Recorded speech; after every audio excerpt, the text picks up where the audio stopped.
আমি থিয়েটার করি। থিয়েটারের সাথে সাথে কিছু ফিল্মস, ওয়েব সিরিজ, অ্যাড ফিল্মসের কাজ করি। তো হঠাৎই আমার কাছে এমার্জেন্সি মুভিটার জন্য একটা অডিশন আসে এবং আমি যথারীতি যেরকম যেরকম আমি অডিশন বানাই সেই অডিশনটাও পাঠাই। তো নেক্সট ডেতেই আমার কাছে খবর আসে যে আমি ওটাতে সিলেক্ট হই এবং আলটিমেটলি সেই দিনটা উপস্থিত হয় যেটার জন্য আমার এই অডিশন এবং আমি শুটিংয়ে যাই। আসামে 2 দিন শ্যুট হয় এবং কঙ্গনা রানাওয়াতের সাথে আমি কাজ করি। তো কঙ্গনা রানাওয়াত এই সিনেমার একজন ডিরেক্টর এবং একজন প্রডিউসারও বটে এবং অভিনয় করেছেন অ্যাজ ইন্দিরা গান্ধী। তো আমার কাছে আই এম সো গ্রেটফুল যে উনি আমাকে নিজে সিলেক্ট করেছেন, পরে আমি জেনেছি।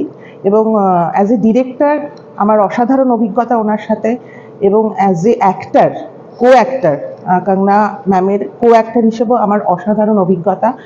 এবং ফিল্মটা রিলিজ যখন হলো হলে, দেখলাম আমি যে সিনগুলো পারফর্ম করেছি ওনার সাথে, উনি একটাও কিছু এডিট করেননি, পুরোটাই রেখেছেন। এবং আমার ফ্যামিলি, আমার বন্ধুরা দেখে খুবই খুশি হয়েছেন। এখন এটা স্ট্রিমিং হচ্ছে নেটফ্লিক্সে।